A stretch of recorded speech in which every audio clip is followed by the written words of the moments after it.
चाहे किसी भी कॉम्पिटिटिव एग्जाम्स की बात करें, जिस भी कॉम्पिटिटिव एग्जाम्स में कंप्यूटर से रिलेटेड क्वेश्चंस पूछे जाते हैं, हर एक कॉम्पिटिटिव एग्जाम्स में यह वीडियो काफ़ी लाभदायक है। लेकिन हम बात करेंगे जेएसएससी सीजीएल स्पेशल की, जिसमें कि कंप्यूटर के 20 क्वेश्चंस पूछे जाएंगे और एक बहुत बड़ा सेक्शन है जो कि आपके नाम को मेरिट लिस्ट में डाल भी सकता है और आपके नाम को मेरिट लिस्ट से निकाल भी सकता है। इसीलिए आपको कंप्यूटर के क्वेश्चन करके जाने चाहिए और बहुत अच्छे तरीके से आप कंप्यूटर करके जाएंगे। 20 में से अगर आपने 18 प्लस 17 प्लस कंप्यूटर करके आया तो आप कॉन्फिडेंट होकर के मेरिट लिस्ट में एंट्री करेंगे। तो स्वागत है दोस्तों आपका आपके अपने यूट्यूब चैनल परीक्षा हॉल 247 में। आज हम लोग स्टार्ट कर रहे हैं कंप्यूटर एमसीक्यू, जिसमें कि 5000 प्लस, उससे कम नहीं 5000 से ज्यादा ही क्वेश्चन होंगे और इसमें आपको भर भर के फैक्ट देखने को मिलेंगे। आज हमारा यह पहला दिन है और चलिए क्वेश्चन की शुरुआत करते हैं और अच्छे से इसको ध्यान से सुनिएगा, हो सके तो इसका कुछ पॉइंट नोट डाउन भी कर लीजिएगा।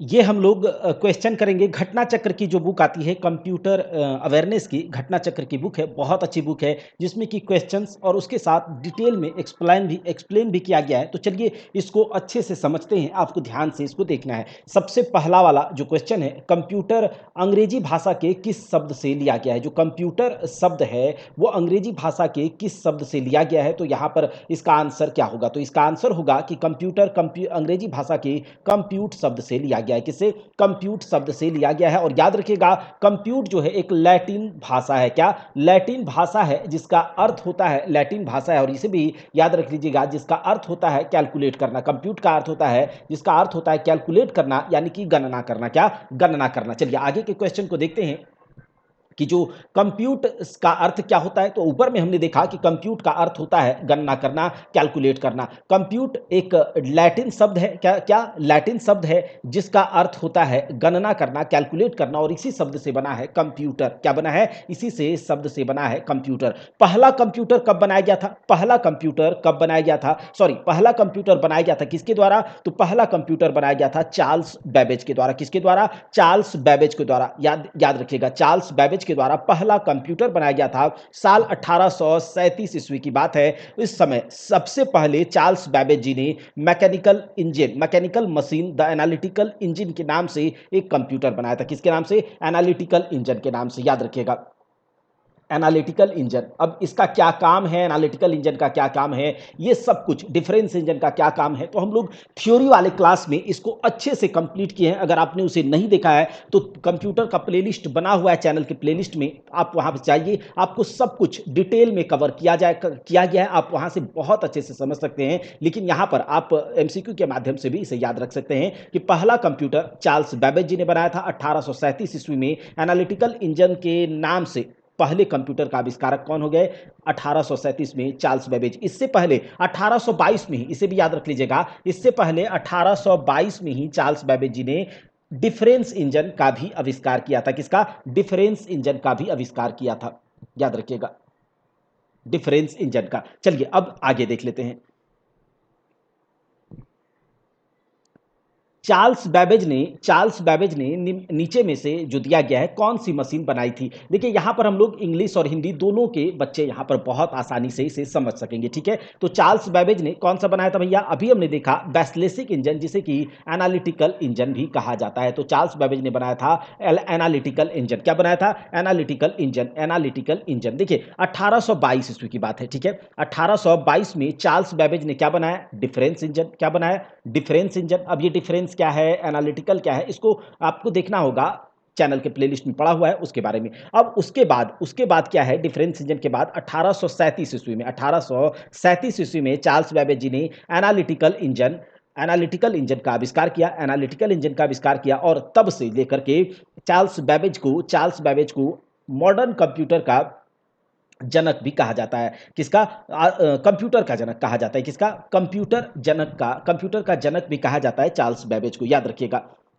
इलेक्ट्रॉनिक कंप्यूटर का आविष्कार किसने किया? इलेक्ट्रॉनिक कंप्यूटर का आविष्कार किया था, याद रखिएगा, doctor Alan M Turing. Doctor Alan M Turing ने इलेक्ट्रॉनिक कंप्यूटर का आविष्कार कब किया? तो सेकेंड वर्ल्ड वॉर। याद रखिएगा, ये कीवर्ड्स को आपको ध्यान में रखना है। ठीक है, ये कीवर्ड्स को याद रखिएगा कि सेकेंड वर्ल्ड वॉर जब चल रहा था उस समय ब्रिटिश वैज्ञानिक एलन एम ट्यूरिंग ने कॉलोसस नामक, किसके नाम, कॉलोसस नामक एक सबसे पहला इलेक्ट्रॉनिक डिजिटल कंप्यूटर का डिजाइन किया था। याद रखिएगा, सेकेंड वर्ल्ड वॉर के समय ब्रिटिश वैज्ञानिक एलन एम ट्यूरिंग ने कॉलोसस नामक एक इलेक्ट्रॉनिक डिजिटल कंप्यूटर तैयार किया था। 1968 ईस्वी में किस फ्रांसीसी गणितज्ञ, फ्रांसीसी मैथमेटिशियन की मेमोरी में उसके नाम पर एक कंप्यूटर भाषा का नामकरण किया गया। तो याद रखिएगा, ये है आपके ब्लेज पास्कल। ब्लेज पास्कल एक फ्रांसीसी गणितज्ञ हैं, साथ साथ फिजिसिस्ट हैं और एक रिलीजियस फिलोसोफर भी थे। क्या, ब्लेज पास्कल एक फ्रांसीसी गणितज्ञ, रिलीजियस फिलोसोफर तथा एक फिजिसिस्ट थे, जिनके नाम पर 1968 ईस्वी में एक कंप्यूटर लैंग्वेज का नामकरण किया गया। जैसा कि आप जानते हैं पास्कल कंप्यूटर लैंग्वेज के बारे में, तो इन्हीं के नाम पर रखा गया और यह फ्रांस से थे। ये पास्कल एडिंग मशीन बनाने वाले ब्लेज पास्कल किस देश के निवासी थे, तो फ्रांस के थे। किसके, फ्रांस के थे। अभी हम लोगों ने देखा ब्लेज पास्कल किस देश के गणितज्ञ थे, तो ब्लेज पास्कल थे गणितज्ञ किसके, चीन के, अमेरिका के, रूस के या फिर फ्रांस के। तो अभी हमने ऊपर में देखा है ब्लेज पास्कल फ्रांस के गणितज्ञ थे। प्रयोगशाला समीर, ये याद रखिएगा, प्रयोगशाला समीर की स्थापना कब की गई, तो प्रयोगशाला समीर की स्थापना 1984 में करी गई थी। और प्रयोगशाला समीर की स्थापना, जो ये समीर प्रयोगशाला है, वह एक रेडियो फ्रीक्वेंसी, याद रखिएगा रेडियो फ्रीक्वेंसी यानी कि आरएफ रेडियो फ्रीक्वेंसी होता है, रेडियो फ्रीक्वेंसी और माइक्रोवेव सिस्टम के क्षेत्र में ये रिसर्च डेवलपमेंट के लिए काम करती है। ठीक है, तो क्या है प्रयोगशाला समीर, ये आपका रेडियो फ्रीक्वेंसी, याद रखिएगा रेडियो फ्रीक्वेंसी और माइक्रोवेव सिस्टम के क्षेत्र में रिसर्च डेवलपमेंट डिजाइन इसके लिए काम करती है। और यही इसी के लिए यह प्रयोगशाला है, लैब है समीर। और इसकी स्थापना कब हुई थी, 1984 में। विश्व कंप्यूटर साक्षरता दिवस कब मनाया जाता है, तो विश्व कंप्यूटर साक्षरता दिवस 2 दिसंबर को मनाया जाता है। विश्व कंप्यूटर साक्षरता दिवस 2 दिसंबर को मनाया जाता है। यहां पर लिखा गया है कि बताइए कंप्यूटर साक्षर माने जाने के लिए निम्नलिखित में से क्या आवश्यक नहीं है। तो कंप्यूटर साक्षर, अगर आपको मतलब आप कंप्यूटर साक्षर हैं, तो इसका मतलब क्या है कि यहां देखा जाए तो कंप्यूटर को निर्देश देने वाले अनुदेश लिखने की क्षमता आपके पास होनी चाहिए। देखिए, कंप्यूटर जब काम करता है, जो भी कंप्यूटर आपका काम करता है, जो भी आपको मल्टीमीडिया दिखाता है, जो भी आपका प्रोसेस करवाता है, ठीक है, आप हम यहां पर जो भी टाइप कर रहे हैं, जो भी लिख रहे हैं, वो आपके सामने दिख रहा है। तो ये सब जो प्रोसेस है, ये कंप्यूटर कैसे करता है, पहले से कंप्यूटर को कुछ इंस्ट्रक्शंस, कुछ सेट ऑफ प्रोग्राम दिए गए हैं, कुछ सॉफ्टवेयर दिए गए हैं, उसी इंस्ट्रक्शंस को काम करके कंप्यूटर काम करता है, उसको प्रोसेस करके कंप्यूटर काम करता है। तो कहता है कंप्यूटर को जो इंस्ट्रक्शन, जो निर्देश दिए जाते हैं, वो हमें लिखने की क्या क्षमता है, वो मैं प्रोग्राम कर सकता हूं, तो मैं कंप्यूटर साक्षर हूं। तो हाँ जी, ऐसा तो हो सकता है, हाँ मैं कंप्यूटर साक्षर हूं।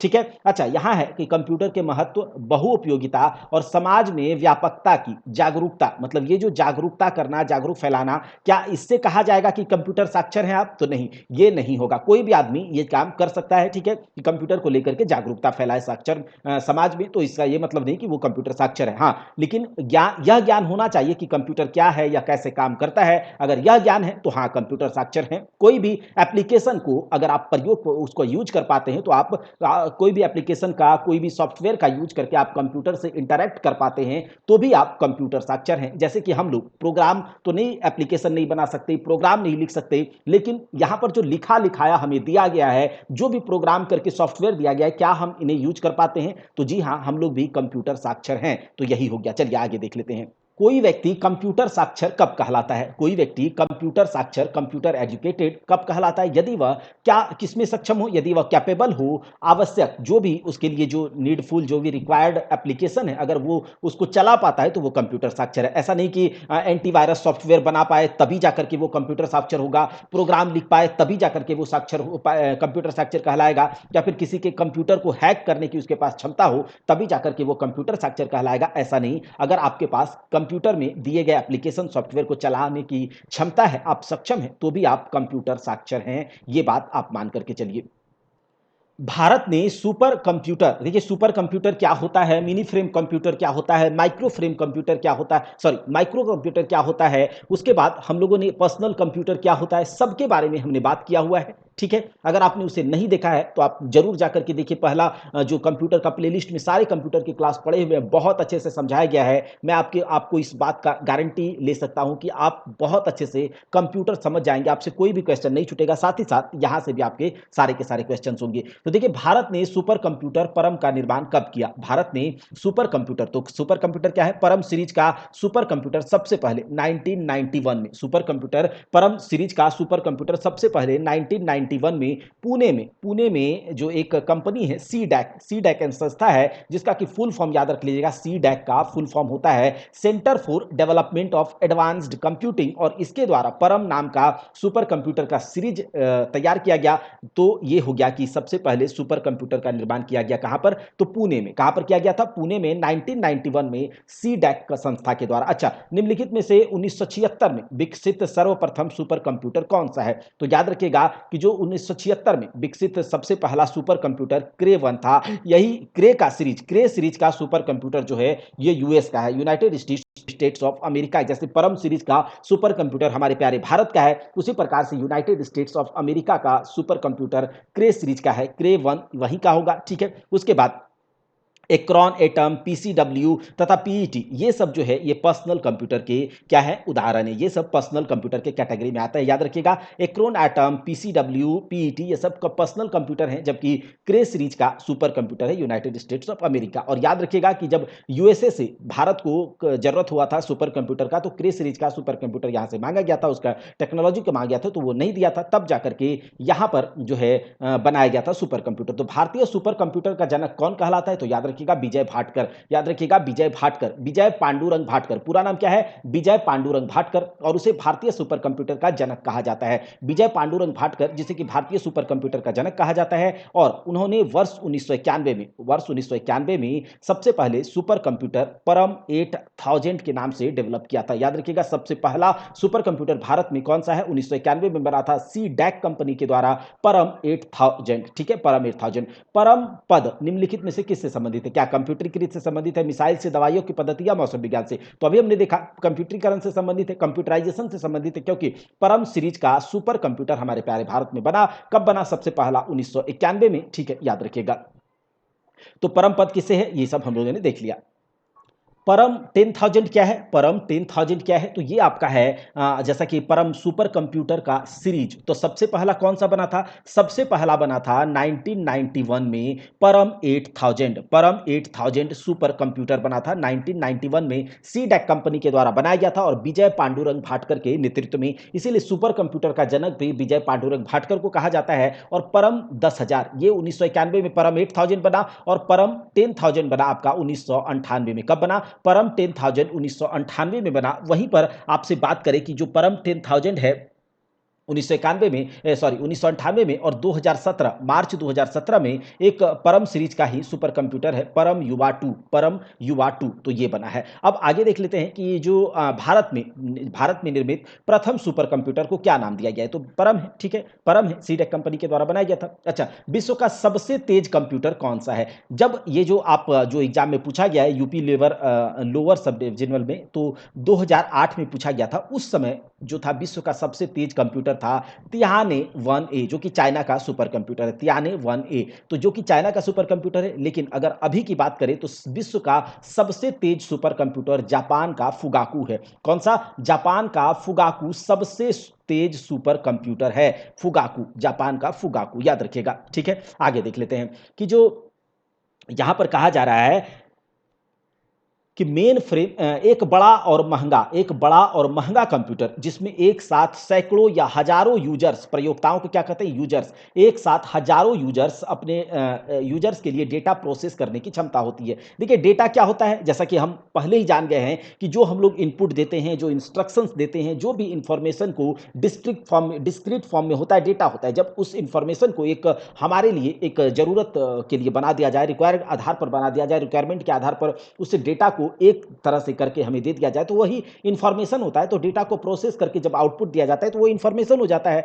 तो कहा जा रहा है कि बहुत से एक साथ सैकड़ों हजारों यूजर्स डेटा प्रोसेस करवाने की क्षमता किस टाइप के कंप्यूटर्स में यहां पर देख रहे हैं। क्या हैंड हेल्ड कंप्यूटर है, तो जी नहीं, वो तो बिल्कुल नहीं होगा। पर्सनल कंप्यूटर जो हम लोग यूज करते हैं, पर्सनल कंप्यूटर में एक साथ एक ही यूजर काम कर सकता है। ठीक है, पर्सनल कंप्यूटर जो हम यूज कर रहे हैं। ठीक है, अच्छा, टैबलेट कंप्यूटर ये भी नहीं होगा। लेकिन मेन फ्रेम कंप्यूटर जिसके बारे में हमने बताया था कि एक महंगा कंप्यूटर है, और मेन फ्रेम कंप्यूटर का यूज कहां किया जाता है, ये कंप्यूटर का यूज उस जगह पर किया जाता है जहां पर कि बहुत ज्यादा लार्ज अमाउंट में, लार्ज स्केल पर डेटा को प्रोसेस करना होता है, लार्ज स्केल पर इंफॉर्मेशन को प्रोसेस करना होता है। जैसे कि बहुत बड़े बड़े रिसर्च इंस्टीट्यूट में, बहुत बड़े बड़े सरकारी डिपार्टमेंट्स में, जो गवर्नमेंट डिपार्टमेंट्स है, ऑर्गेनाइजेशंस है, या फिर बैंक है, उन सब में क्या होता है, जो कस्टमर का बहुत ज़्यादा डेटा रहता है, अब उतने डेटा को प्रोसेस करवाने के लिए, या फिर कभी जनगणना होता है, तो ये पूरे देश का जो जनगणना होता है, पूरे देश का जनगणना, तो उसके डेटा को प्रोसेस करवाने के लिए क्या हम अपने छोटे से लैपटॉप पर उसको प्रोसेस करवा सकते हैं क्या? नहीं, हैंग कर जाएगा, ठीक है। हमारा माइक्रो प्रोसेसर उतना हैवी नहीं है, या फिर हमारे माइक्रो प्रोसेसर में जो ट्रांजिस्टर, जो आईसीज हैं, उतना क्षमता उसके पास नहीं है कि इतने ज़्यादा अमाउंट में डेटा को प्रोसेस कर पाए। तो उसके लिए हम लोग का पर्सनल कंप्यूटर तो बिल्कुल नहीं, उसके लिए मेन फ्रेम कंप्यूटर उस तरह की जगहों पर यूज किया जाता है। हमने इसके बारे में भी बात किया हुआ है वीडियो में।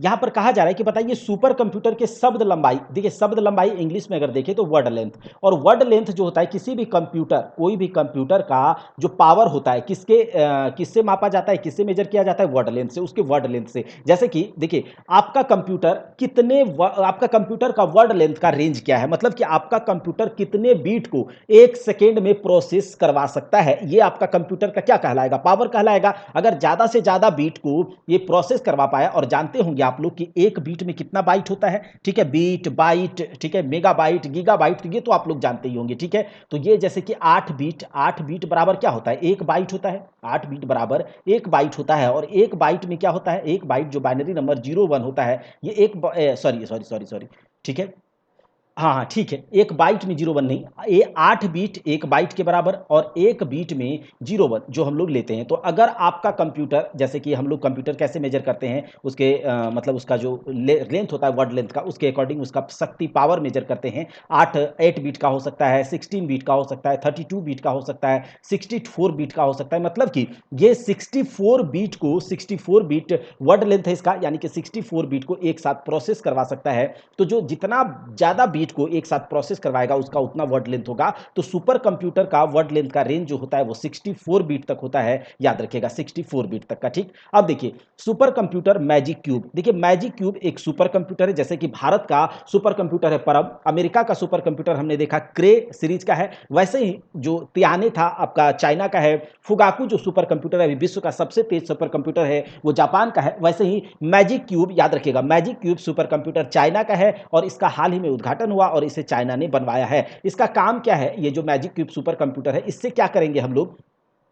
आज से हजारों लाखों साल पहले यहाँ का वातावरण कैसा होगा, यहाँ का मौसम कैसा होगा, उसका अनुमान ये मैजिक क्यूब अभी लगा लेगा, ठीक है। आगे देखिए कि भारत का पहला कंप्यूटर कहाँ स्थापित किया गया था, भारत का पहला कंप्यूटर कहाँ स्थापित किया गया था? तो ये किया गया था आपका इंडियन स्टैटिस्टिकल ऑर्गेनाइजेशन कलकत्ता में। कहाँ पर? इंडियन स्टैटिस्टिकल इंस्टीट्यूट कलकत्ता में भारत का पहला कंप्यूटर स्थापित किया गया था, और उस कंप्यूटर, इलेक्ट्रॉनिक कंप्यूटर का नाम है, याद रखिएगा HEC2M, HEC2M, याद रखिएगा। भारत का पहला इलेक्ट्रॉनिक कंप्यूटर जो कि इंडियन स्टैटिस्टिकल इंस्टीट्यूट कलकत्ता में 1956 में स्थापित किया गया था, HEC2M के नाम से। अच्छा, निम्नलिखित में से कौन सी श्रेणी पुणे में विकसित भारत की प्रथम सुपर कंप्यूटर है? तो ये तो भाई कोई बात नहीं, ये तो परम ही है, ठीक है, परम सुपर कंप्यूटर। अब आगे देखते हैं भारत का पहला सुपर कंप्यूटर किसे माना जाता है? तो भारत का पहला सुपर कंप्यूटर परम 8000 को, जिसको मतलब 1991 में सी डैक नामक कंपनी जो कि पुणे की है,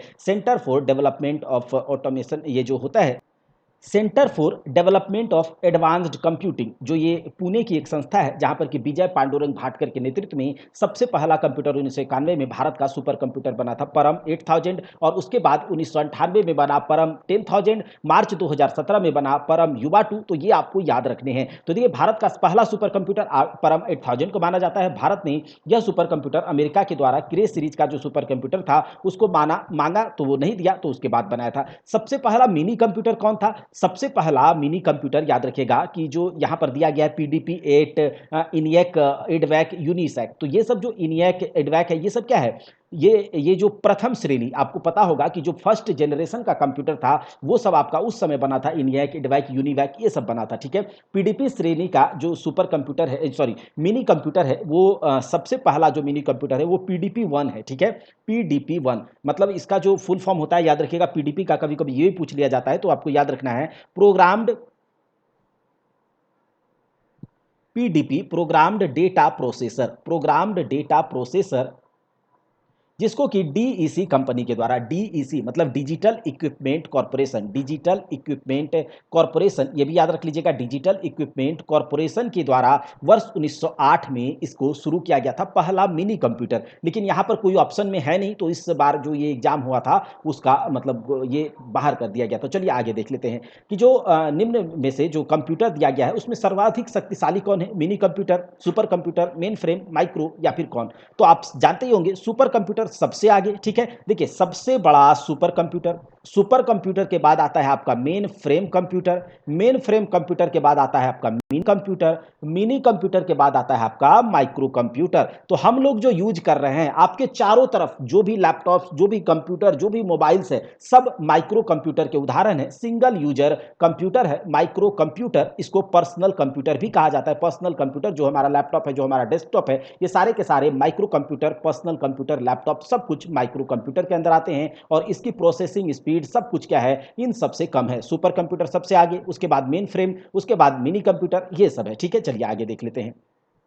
अपनी लागत यानी कि जो आपका कैपिटल लगता है, जो आपका पैसा लगता है, अपनी लागत और आकार के कारण ये कंप्यूटर अपेक्षाकृत रेयर है। कौन सा भैया? तो सुपर कंप्यूटर, क्योंकि इसमें पैसा भी बहुत ज़्यादा लगता है। देखिए आपके कंप्यूटर में, हमारे कंप्यूटर में, हमारे मोबाइल में, डेस्कटॉप में जो माइक्रो प्रोसेसर लगा है, एक माइक्रो प्रोसेसर है, एक जैसा कि आप जानते होंगे क्वाड प्रोसेसर, ये सब जो माइक्रो प्रोसेसर लगा है, माइक्रो प्रोसेसर में चिप्स होते हैं, ट्रांजिस्टर होता है, तो आपका जाकर के आईसीज होते हैं, ठीक है। तो माइक्रो प्रोसेसर यहाँ पर एक लगा हुआ है। लेकिन अगर सुपर कंप्यूटर की बात करें तो इसमें हजारों हजार माइक्रो प्रोसेसर एक साथ लगाया जाता है। तो समझिए उसका कितना खर्च आता होगा, और उसका जो क्या बोलते हैं, उसकी स्पीड, उसका जो प्रोसेसिंग स्पीड, उसका स्टोरेज कैपेसिटी, सब कुछ कितना ज़्यादा होता होगा। तो आप इससे अनुमान लगा सकते हैं। इसीलिए ये रेयर है, ये हर जगह नहीं मिलता है। इसको बड़े बड़े जो कंपनीज हैं, भारत सरकार, ऑर्गेनाइजेशन, ये सब यूज करता है, ठीक है। आगे देखिए, किसी भी संकर कंप्यूटर यानी कि जो हाइब्रिड कंप्यूटर है, संकर कंप्यूटर को कहा जाता है हाइब्रिड कंप्यूटर। हाइब्रिड कंप्यूटर में कौन सी विशेषताओं का समन्वय होता है?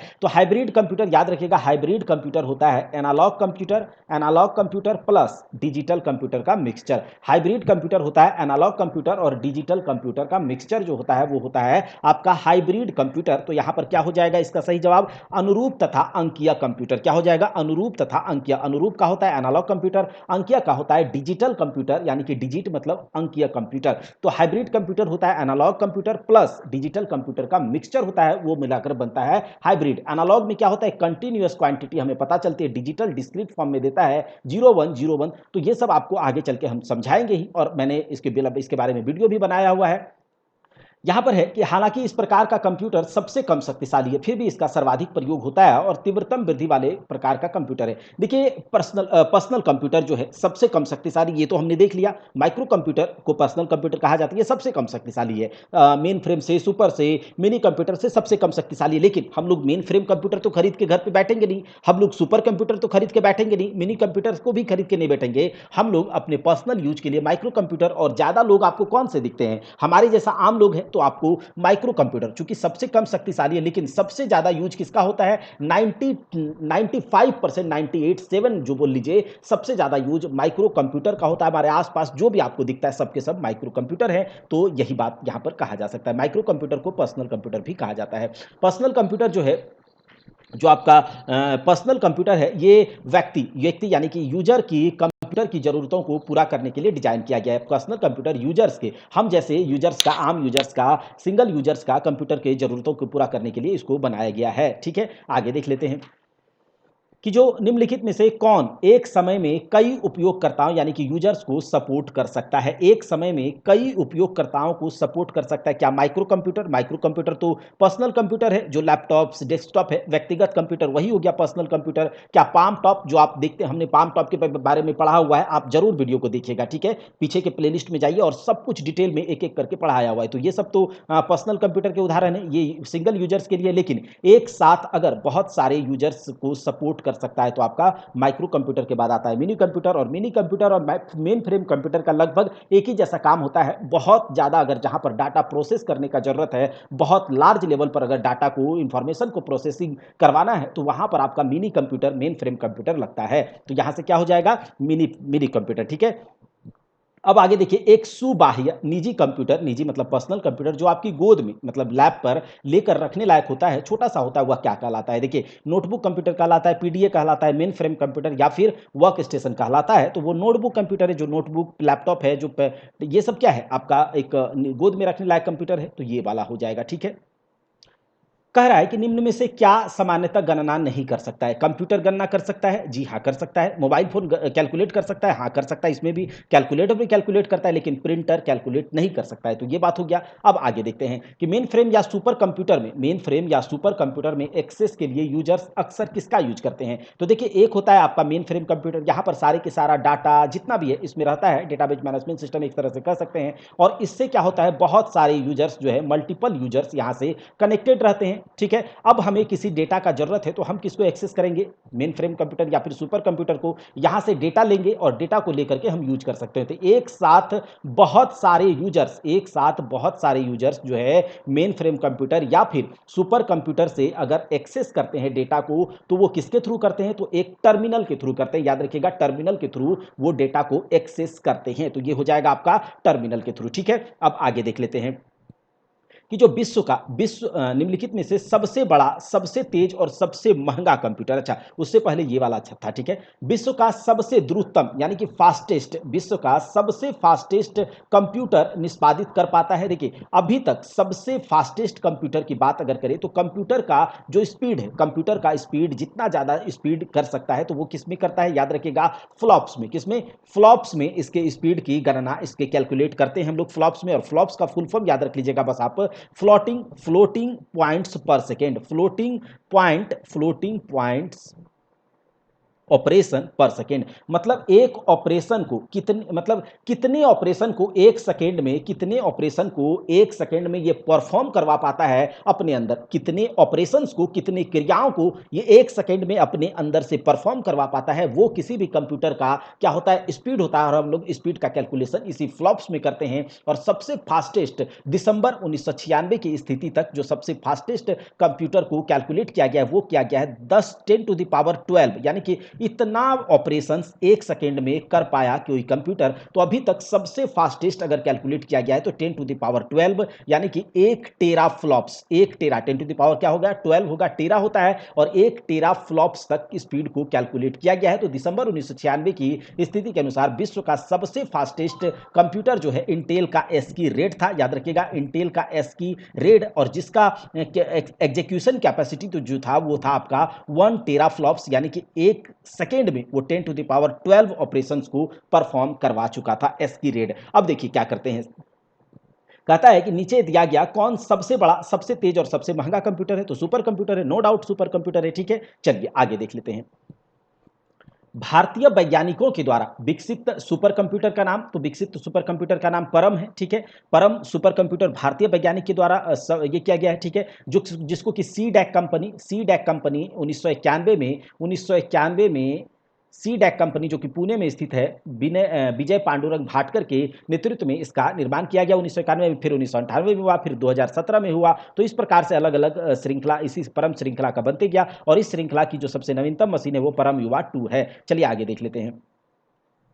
अच्छा, इस एक मिनट, ये जो विकसित परम पद्म भारत का प्रथम टेरा फ्लॉप कंप्यूटर था। टेरा फ्लॉप मतलब, एक फ्लॉप मतलब क्या होता है कि फ्लोटिंग पॉइंट्स ऑपरेशन पर सेकंड। 1 टेरा हो जाएगा तो क्या हो जाएगा भाई? मतलब 10 to the power 12 ऑपरेशन को एक साथ वो करवा सकता है। सुपर कंप्यूटर का नीचे कौन सा उदाहरण है? क्रे सीरीज का सुपर कंप्यूटर हमने अभी बात किया था, यूएस का है। और यहां पर दिया गया है क्रे XMP24, यानी कि क्रे सीरीज का ये सुपर कंप्यूटर ही है। ठीक है, और फिर नीचे दिया गया तिहाने 2, जो कि तिहाने 1 के बारे में हमने बात किया था कि सबसे फास्टेस्ट था 2008 में। अगर बात करें तो चाइना का सबसे फास्टेस्ट जो सुपर कंप्यूटर था वो तिहाने 1 था। तो ये भी सुपर कंप्यूटर तिहाने, ये चाइना का है, जो कि चाइना के एक मैजिक क्यूब सुपर कंप्यूटर के बारे में भी बात किए। तो यहाँ पर सब के सब क्या है? सुपर कंप्यूटर है। ठीक है, सबके सब सुपर कंप्यूटर है। अच्छा, सुपर कंप्यूटर की अगर बात करेंगे तो सुपर कंप्यूटर मेन फ्रेम कंप्यूटरों से आकार और प्रोसेसिंग क्षमता में छोटे हैं क्या? मेन फ्रेम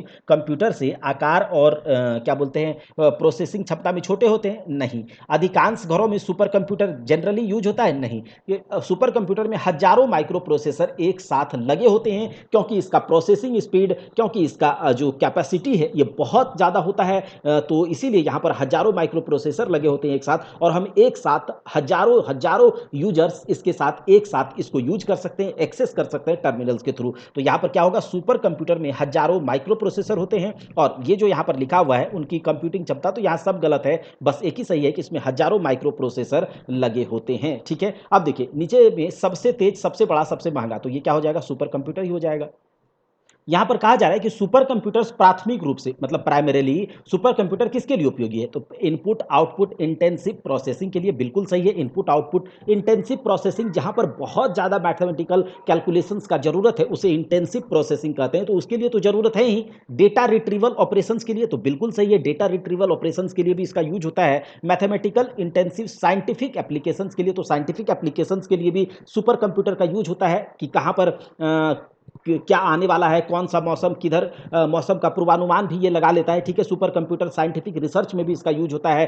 ठीक है, तो सुपर कंप्यूटर्स का यूज इन सब के लिए होता है। ठीक है, इन सबों के लिए होता है। आगे देख लेते हैं कि जो निम्नलिखित में से भारत में विकसित सुपर कंप्यूटर नहीं है, तो भारत में सुपर कंप्यूटर नीचे कौन सा नहीं है, तो देखिए परम पद्म भारत में सुपर कंप्यूटर बना गया है। अनुपम भारत का सुपर कंप्यूटर का भारत का सुपर कंप्यूटर, याद रखिएगा भारत, अभी हम लोग देख लेंगे एक एक करके। भारत में सुपर कंप्यूटर अनुपम भारत में बनाया हुआ सुपर कंप्यूटर है, एका भारत का सुपर कंप्यूटर है, जबकि फ्लो सोल्वर सीरीज का सुपर कंप्यूटर भी भारत का ही है, लेकिन जगुआर क्रिएटिव 5 ये भारत का सुपर कंप्यूटर नहीं है। ठीक है, इसको किसने बनाया है, क्रे यहाँ पर लिखा है, मतलब क्रे सीरीज का है, तो ये यूएस का है। किसका, यूएस का है। बाद बाकी जितने भी सुपर कंप्यूटर्स आपको दिख रहे हैं, परम पद्म, अनुपम, एका, फ्लो सॉल्वर, ये सब क्या है, सुपर कंप्यूटर हैं भारत के। तो यहाँ पर कुछ सुपर कंप्यूटर्स के नाम भी दिए गए हैं, आप उसे भी याद रख लीजिएगा। भारत के सुपर कंप्यूटर्स कौन कौन से हैं, तो याद रखिए आदित्य, ये सुपर कंप्यूटर है भारत का। अनुपम, परम युवा 2, सागा 200, एका, वर्गो, विक्रम 100,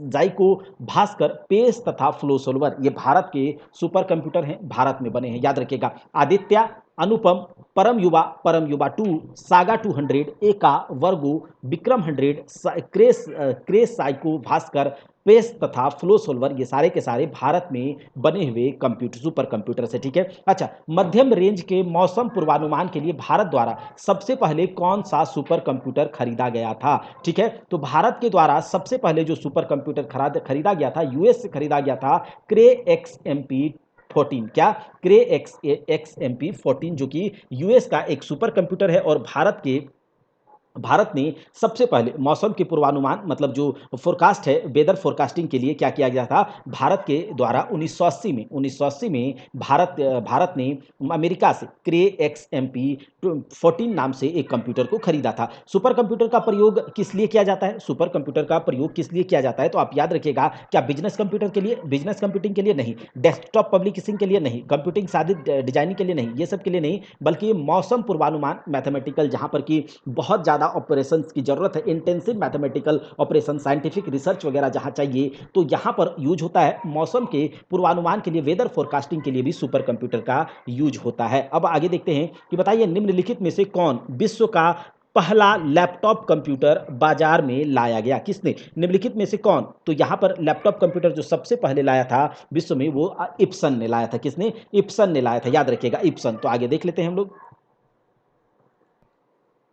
तो यहां पर आप देख रहे होंगे कि इप्सन HX20, जो कि इप्सन का मॉडल नंबर है HX20, इसके द्वारा वर्ष 1981 में पहला लैपटॉप कंप्यूटर बाजार में लाया गया था। अब देखिए यहां लिखा गया MILEP, मतलब मिलीप, सबसे कम कीमत का एक लैपटॉप है जिसे बाजार में किसके द्वारा उतारा गया था, सबसे कम कीमत का एक लैपटॉप है मिलीप, जिसे बाजार में उतारा गया था HCL के द्वारा। याद रखिएगा HCL के द्वारा आज से लंदन की एक कंपनी है, यहाँ पर नहीं, तो वो सही है कि एचसीएल ने मिलिप नाम से एक छोटा लैपटॉप बनवाया था, ठीक है, छोटा कंप्यूटर लैपटॉप जिसकी कीमत 14,000 है और भारत में पहली बार एचसीएल के द्वारा लाया गया था। अब देखिए नीचे दिया गया कंप्यूटर में सबसे छोटा कौन सा है, नोटबुक है, लैपटॉप है, वर्क स्टेशन है, डेस्कटॉप है या फिर कौन सा है। तो यहाँ पर देखिए कि सबसे छोटा जो लैपटॉप है वो आपका सबसे छोटा कंप्यूटर नोटबुक है, क्योंकि नोटबुक से बड़ा होता है लैपटॉप, लैपटॉप से बड़ा डेस्कटॉप, डेस्कटॉप से बड़ा वर्क स्टेशन। तो ये सब क्या है, इसके बारे में हमने डिटेल में चर्चा किया हुआ है वीडियो में। डेस्कटॉप और पर्सनल कंप्यूटर, डेस्कटॉप और पर्सनल कंप्यूटर का, डेस्कटॉप और पर्सनल कंप्यूटर का माइक्रो कंप्यूटर्स भी कहते हैं। देखिए का नहीं, डेस्कटॉप और पर्सनल कंप्यूटर को अभी हमने थोड़ी देर पहले देखा था कि माइक्रो कंप्यूटर्स जो है, इसे डेस्कटॉप जो हम लोग यूज करते हैं सिंगल यूजर, डेस्कटॉप हो गया, लैपटॉप हो गया, क्या बोलते हैं कि सारे के सारे जो मोबाइल हम लोग यूज करते हैं वो सब क्या है, पर्सनल कंप्यूटर के अंदर आते हैं, माइक्रो कंप्यूटर्स के अंदर आते हैं। तो याद रखिएगा। देखिए निम्नलिखित में से किसके बारे में विश्व का सबसे सस्ता टैबलेट पीसी, सबसे सस्ता टैबलेट पीसी होने का दावा किया गया है। तो विश्व में सबसे सस्ता टैबलेट पीसी पर्सनल कंप्यूटर होने का दावा आकाश के बारे में किया गया है। और याद रखिएगा कि लंदन की एक कंपनी डाटाविंड, लंदन की एक कंपनी डाटाविंड और भारत का आईआईटी राजस्थान, ठीक है, लंदन का एक कंपनी डाटाविंड और आईआईटी राजस्थान ने मिल करके आकाश नाम से एक विश्व का सबसे सस्ता टैबलेट कंप्यूटर बनाया था। लंदन की कंपनी डाटाविंड और आईआईटी राजस्थान ने मिल करके सबसे सस्ता कंप्यूटर, टैबलेट कंप्यूटर बनाया जिसका कीमत 2276 रुपया था, लेकिन सरकार ने इसके लिए 50% सब्सिडी दिया तो 1100 रुपया में ये बच्चों को मतलब मिलने लगा। लेकिन इस कंप्यूटर जो ये जो टैबलेट पीसी बनाया गया था इसमें बहुत सारे मैल फंक्शनिंग होने लगे, तो 2012 में भारत सरकार ने इसे बंद कर दिया और इसका जो है सेकेंड अपडेटेड वर्जन आकाश 2 के नाम से पेश किया गया था। यहाँ लिखा गया है कि अनेक घरेलू उपकरणों, अनेक घरेलू जो आपके होम अप्लायंसेज हैं उसके उसमें निर्मित छोटे और सस्ते कंप्यूटर किस प्रकार के होते हैं, जो वहाँ पर कंप्यूटर्स होते हैं वो किस प्रकार के होते हैं, क्या मेन फ्रेम कंप्यूटर होते हैं, मिनी कंप्यूटर होते हैं या फिर माइक्रो कंप्यूटर होते हैं। तो ये किसी भी प्रकार के कंप्यूटर उसमें नहीं होते, बल्कि उसके अंदर जो कंप्यूटर्स होते हैं जैसे कि वॉशिंग मशीन है आपके, हमारे घर में वॉशिंग मशीन है, माइक्रोवेव है, अवन है, तो डिश वॉशर्स, ये सब क्या है, इसमें जो अंदर में जो कंप्यूटर्स लगे होते हैं वो एम्बेडेड कंप्यूटर्स का उदाहरण है। एम्बेडेड का मतलब क्या होता है, किसी के अंदर किसी को घुसेड़ देना। जैसे कि वॉशिंग मशीन है, आपका वॉशिंग मशीन जो अभी डिजिटल वॉशिंग मशीन आता है वो कैसे काम करता है, आप डिजिटल वॉशिंग मशीन में कोई टाइमिंग सेट कर देते हैं कि इतने टाइम पर ये क्या करेगा, ये रुक जाएगा या फिर इतने टाइम तक ये चलते रहेगा। तो ये जब आप उसमें टाइमिंग सेट करते हैं तो वो कैसे चलते रहता है, क्या उसके अंदर कोई ऐसा प्रोग्राम किया गया है, जब प्रोग्राम कहीं करेंगे तो वो क्या होगा, प्रोग्राम करेंगे सॉफ्टवेयर होगा, सॉफ्टवेयर कहाँ जाएगा, कंप्यूटर पर जाएगा। तो उसके अंदर जो कंप्यूटर हम लोग डालते हैं उसके अंदर जो रोम होता है, जो तो वो सब क्या है, एम्बेडेड कंप्यूटर्स का उदाहरण है। तो याद रखिएगा जो हमारे घर में जो होम एप्लायंसेस है जैसे माइक्रोवेव हो गया, अवन हो गया, वॉशिंग मशीन हो गया, डिश वॉशर, इसमें एम्बेडेड कंप्यूटर्स का उदाहरण ये सब है, ठीक है। अच्छा देखिए, कौन मस्तिष्क की कार्यप्रणाली, जो हमारा ह्यूमन ब्रेन है उसके वो जैसा उसका जैसा वर्किंग फंक्शनैलिटी है उसका नकल, मतलब उसको इमिटेट करने वाला सबसे छोटा और सबसे तीव्र गति वाला कंप्यूटर कौन सा होगा, तो वो क्वांटम कंप्यूटर होगा। क्वांटम कंप्यूटर मतलब आगे जो है क्वांटम टेक्नोलॉजी, तो ये सब जो क्वांटम कंप्यूटर है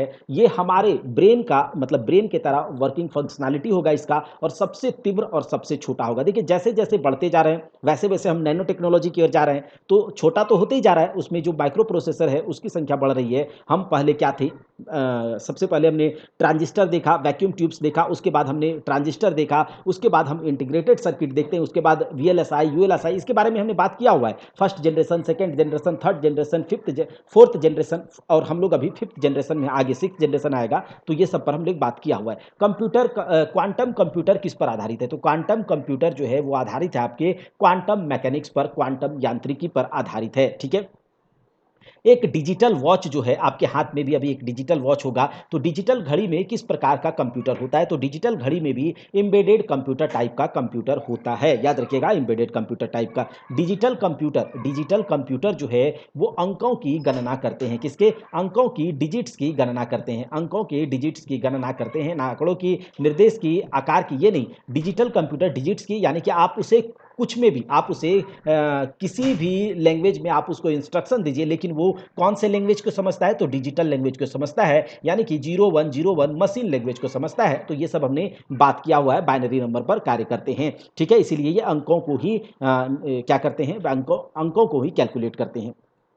डिजिटल कंप्यूटर किस सिद्धांत पर कार्य करता है? डिजिटल कंप्यूटर किस सिद्धांत पर कार्य करता है? तो लॉजिकल सिद्धांत पर, लॉजिकल प्रिंसिपल पर यह काम करता है। जैसा कि आप जानते होंगे लॉजिक होता है 0 या फिर 1। डिजिटल कंप्यूटर जो होता है 0 या 1। 0 का मतलब क्या होता है? ऑन, 1 का मतलब ऑफ, 0 का मतलब आप लो कह सकते हैं, 1 का मतलब हाई कह सकते हैं। तो या तो नहीं या तो हाँ, इसी लॉजिक पर यह काम करता है, लॉजिकल सिस्टम पर, मशीनी लैंग्वेज पर यह काम करता है और ये इस प्रकार से काम करता है। तो याद रखिएगा ये लॉजिकल प्रिंसिपल पर काम करता है। निम्नलिखित में से कौन सा एक कंप्यूटर पद नहीं है? क्या एनालॉग कंप्यूटर पद नहीं है? जी हाँ है। बाइनरी कोड कंप्यूटर का पद नहीं है, कंप्यूटर वर्ड नहीं है? हाँ है। मोड भी कंप्यूटर का वर्ड है और चिप भी कंप्यूटर का वर्ड है। तो यहां पर सारे के सारे कंप्यूटर वर्ड है। तो ये वाला क्वेश्चन का आंसर कुछ नहीं हो पाता, इसलिए यहाँ स्टार दिया गया है। जैसे कि हम लोग जानते हैं डिजिटल कंप्यूटर दो प्रकार का होता है, एक तो एनालॉग कंप्यूटर, एक होता है डिजिटल कंप्यूटर। और एनालॉग प्लस डिजिटल अगर मिला करके हम कोई कंप्यूटर बनाते हैं तो वो हाइब्रिड कंप्यूटर होता है। जैसे आप कहीं हॉस्पिटल्स वगैरह में गए होंगे तो हॉस्पिटल में जो एक हार्ट रेट जिस कंप्यूटर में बताता है इस तरह से, ठीक है, तो ये क्या है? एनालॉग है। और वहां पर डिजिटल कंप्यूटर की सहायता से उसको यूज करते हैं तो दोनों को मिला करके जो कंप्यूटर बनाया जाता है वो हाइब्रिड कंप्यूटर होता है। एनालॉग कंटिन्यूअस होता है, डिजिटल डिस्क्रीट होता है। ये सब आगे की बातें हैं, लेकिन यहाँ इस चीज को समझिए। कार में लगा हुआ जो गति मापक यंत्र होता है, जो कार में लगा हुआ स्पीडोमीटर होता है, ठीक है, कार में लगा हुआ जो स्पीडोमीटर होता है वो किस टाइप का कंप्यूटर है? वो एनालॉग कंप्यूटर है, क्योंकि वो कंटिन्यूअस आपको क्या करता है वहां पर देते रहता है, ये आउटपुट देते रहता है, ठीक है। तो कार में लगा हुआ स्पीडोमीटर जो है एनालॉग कंप्यूटर का एक प्रकार है और एनालॉग कंप्यूटर जो है डाटा को प्रोसेस करके दिखाता है। अच्छा, लैपटॉप किस प्रकार का कंप्यूटर है? लैपटॉप आपके माइक्रो कंप्यूटर के प्रकार का कंप्यूटर। और याद रखिएगा laptop micro computer, laptop personal computer है, माइक्रो कंप्यूटर भी पर्सनल कंप्यूटर है। और माइक्रो कंप्यूटर का सबसे पहले जो विकास 1970 के आसपास हुआ था। याद रखिएगा माइक्रो कंप्यूटर पर्सनल कंप्यूटर का जो विकास है 1970 के आसपास हुआ था। और ये 1970 जैसे ही नाम लेंगे कि 1970 साल, तो ये लगभग चौथी पीढ़ी, फोर्थ जनरेशन वाला हम लोग समय में आ गए थे कंप्यूटर के फोर्थ जनरेशन। क्योंकि कंप्यूटर का जो फोर्थ जनरेशन है उसका एज जो है वो 1971 से 80 तक है और 80 से बाद जो हम लोग अभी चल रहे हैं पांचवी पीढ़ी में चल रहे हैं। तो ये सब आगे की बात करेंगे। थर्मामीटर किस प्रकार का युक्ति है? थर्मामीटर जो है वो एक एनालॉग है। क्या है? एक एनालॉग युक्ति है, डिजिटल नहीं है। थर्मामीटर एनालॉग है, एनालॉग डिवाइस है। हाइब्रिड कंप्यूटर कहां पर उपयोग होता है? तो हाइब्रिड कंप्यूटर बड़े बड़े उद्योगों में उपयोग होता है, व्यवसाय फर्म में होता है, चिकित्सा क्षेत्र में होता है। तो ये सब में हाइब्रिड कंप्यूटर का यूज होता है। तो याद रखिएगा हाइब्रिड कंप्यूटर बड़े उद्योगों में, व्यवसायिक फर्म में, चिकित्सा क्षेत्र में, जैसे कि आपने हॉस्पिटल्स वगैरह में जो कंप्यूटर देखे वो क्या है? हाइब्रिड कंप्यूटर के, जो कि आप कहीं देखते होंगे मूवी वगैरह में भी कि बगल में जो चलते रहता है इस प्रकार से, heart beat, heart rate, ECG वगैरह। तो ये सब क्या है? हाइब्रिड कंप्यूटर है। तो इस प्रकार के कंप्यूटर्स बड़े बड़े उद्योगों में भी यूज होते हैं। तो हाइब्रिड कंप्यूटर डिजिटल और एनालॉग का मिक्सचर होता है, ठीक है। यहां पर देखिए लिखा गया है कि डिजिटलीकरण यानी कि डिजिटलाइजेशन, डिजिटाइजेशन क्या है? तो डिजिटाइजेशन जो है आपका एनालॉग से, एनालॉग यानी कि कंटिन्यूअस क्वांटिटी, कोई कंटिन्यूअस क्वांटिटी से इसको डिजिटल फॉर्म में बनाना, यानी कि या तो हाई या तो लो, या तो हाई या तो लो। तो ये क्या है? डिस्क्रीट क्वांटिटी है। ये हो गया आपका लो, 0, और ये हो गया आपका हाई यानी कि 1। तो एनालॉग कंटिन्यूअस क्वांटिटी को डिजिटल क्वांटिटी में कन्वर्ट करना ही क्या कहलाता है? डिजिटाइजेशन कहलाता है, डिजिटलीकरण कहलाता है। याद रखिएगा एनालॉग को डिजिटलाइजेशन करना। अब कहता है उन्नत तकनीकें यानी कि जो डेवलप्ड टेक्नोलॉजीज हैं जैसे कि आर्टिफिशियल इंटेलिजेंस, जो अभी आप समय पे चल रहे हैं, आर्टिफिशियल इंटेलिजेंस, जो एस्केलेटर वगैरह है, जो आप लिफ्ट पर चलते हैं अपने आप दरवाजा खुल जाता है, ये सब क्या है? आर्टिफिशियल इंटेलिजेंस के समय में हम लोग एंट्री कर गए हैं, फिफ्थ जनरेशन में है, ठीक है। तो जो डेवलप्ड टेक्नोलॉजीज हैं, आर्टिफिशियल इंटेलिजेंस हो गया, चाहे क्वांटम कंप्यूटिंग हो गया, ये सब मुख्य रूप से किस पीढ़ी के कंप्यूटरों के लिए थी? तो ये आपका पांचवी पीढ़ी, हम लोग अभी पांचवी पीढ़ी में चल रहे हैं, फिफ्थ में चल रहे हैं, तो यही वाला है। उन्नत तकनीकें तो पांचवी पीढ़ी में है, ठीक है। आगे देख लेते हैं। प्रथम पीढ़ी के कंप्यूटर का निर्माण किसने किया था? तो फर्स्ट जनरेशन के कंप्यूटर का निर्माण, ये आपको याद रखना होगा, जे प्रेस्पर एकर्ट तथा जॉन मोस्ली, ठीक है, इन दोनों ने मिल करके फर्स्ट जनरेशन के कंप्यूटर का निर्माण किया था। फर्स्ट जनरेशन का जो एज हम लोग जानते हैं 1900, लगभग 1946 से 1959 तक, 1959 तक फर्स्ट जनरेशन का समय है, फर्स्ट जनरेशन के कंप्यूटर का, फर्स्ट जनरेशन कंप्यूटर्स का समय है, एरा है। और वो जो फर्स्ट जनरेशन का कंप्यूटर किस पर आधारित था, तो वैक्यूम ट्यूब्स पर। किस पर? वैक्यूम ट्यूब्स पर। इसमें वैक्यूम ट्यूब्स पर काम ये लोग कर रहा था। ये बहुत जल्दी हीट हो जाता था। इसका क्या क्या विशेषता था, इसका क्या ड्रॉबैक्स था, इसके बारे में हमने अच्छे से डिटेल में काम किया हुआ है। किस पर? वीडियो में। यहां पर केवल ये समझेंगे कि फर्स्ट जनरेशन का समय 1946 से 1959, वैक्यूम ट्यूब पर यह आधारित कंप्यूटर्स था और ये बहुत जल्दी हीट हो जाता था। इसको बनाने वाले साइंटिस्ट जो थे, जे प्रेस्पर एकर्ट और जॉन मॉसली, ये दोनों थे। ठीक है, फर्स्ट जनरेशन के कंप्यूटर। ट्रांजिस्टर किस जनरेशन में आई? ट्रांजिस्टर जो है वैक्यूम ट्यूब के बाद, वैक्यूम ट्यूब का स्थान किसने लिया था? सेकेंड जनरेशन में ट्रांजिस्टर ने लिया। किसने? ट्रांजिस्टर ने वैक्यूम ट्यूब का स्थान लिया था सेकेंड जनरेशन में। और सेकेंड जनरेशन का जो समय अगर हम लोग देखें समय काल, तो ये हो जाएगा आपका 1946 से 1959 क्या था, फर्स्ट जनरेशन, और 1959 से 65 तक सेकेंड जनरेशन। और सेकेंड जनरेशन में जो कंप्यूटर्स हैं ये ट्रांजिस्टर पर बेस्ड था, ट्रांजिस्टर पर बेस्ड इसमें काम हो रहा था, तो ट्रांजिस्टर वाला हो गया। ठीक है, वर्तमान में किस जनरेशन में कंप्यूटर का उपयोग हो रहा है, तो पांचवी जनरेशन, फिफ्थ जनरेशन। ठीक है, 1980 के बाद फिफ्थ जनरेशन में हम लोग हैं। और अभी जो है जिस टेक्नोलॉजी पर यूज हो रहा है, ये अल्ट्रा लार्ज स्केल इंटीग्रेशन यानी कि ULSI पर यूज हो रहा है। यहाँ पर जो एक सिंगल चिप पर लाखों लाखों आईसीज को हम लोग क्या करते हैं, असेंबल कर सकते हैं ultra large scale integration technology के द्वारा। सेकेंड जनरेशन में वैक्यूम ट्यूब के स्थान पर किसका प्रयोग किया गया? ट्रांजिस्टर का। किसका? ट्रांजिस्टर का। यहां पर हम लोग ये नहीं समझ सकते कि NPN ट्रांजिस्टर क्या होता है, PNP ट्रांजिस्टर क्या होता है और इसका यूज किस प्रकार से हुआ, ये सब डिटेल में काम किया गया है वीडियो में, आप उसे देखिए। लेकिन यहां पर ये समझिए कि सेकेंड जनरेशन में वैक्यूम ट्यूब के स्थान पर ट्रांजिस्टर का यूज किया गया। सेकेंड जनरेशन का टाइमिंग क्या है? 1959 से 1965। ठीक है, 1959 से 1965। अब देखिए पर्सनल कंप्यूटर किस पीढ़ी में आते हैं, तो पर्सनल कंप्यूटर जो है आपके, वो आपका चतुर्थ, फोर्थ जनरेशन। ठीक है, पर्सनल कंप्यूटर जैसा कि आप जानते हैं माइक्रो कंप्यूटर को हम लोग पर्सनल कंप्यूटर की श्रेणी में रखते हैं। तो फोर्थ जनरेशन में पर्सनल कंप्यूटर आ गया, डेस्कटॉप आ गया, लैपटॉप भी उसी के आसपास में आ गया। तो पर्सनल कंप्यूटर फोर्थ जनरेशन से रिलेटेड है। ठीक है, लैपटॉप और पाम टॉप, लैपटॉप और पाम टॉप किस पीढ़ी से संबंधित है, तो लैपटॉप और पाम टॉप जैसे कि पर्सनल कंप्यूटर के उदाहरण है, ये सब चतुर्थ पीढ़ी फोर्थ जनरेशन में ही आ चुके थे। ठीक है, फोर्थ जनरेशन में ही आ चुके थे। ठीक, आगे देख लेते हैं वैक्यूम ट्यूब का उपयोग कब हुआ था। वैक्यूम ट्यूब का उपयोग हुआ था आपका फर्स्ट जनरेशन के कंप्यूटर्स में, जैसे कि ENIAC हो गया, IDVAC हो गया, UNIVAC हो गया, ये सब क्या था, फर्स्ट जनरेशन वाले कंप्यूटर। इसके बारे में भी हम लोगों ने देखा। अब देखिए कंप्यूटर जनरेशन का पहले से 4 तक का सही क्रम देखिए। वैक्यूम ट्यूब सबसे पहले जनरेशन में यूज हुआ था, बिल्कुल सही है। ट्रांजिस्टर सेकेंड जनरेशन में यूज हुआ था, बिल्कुल सही।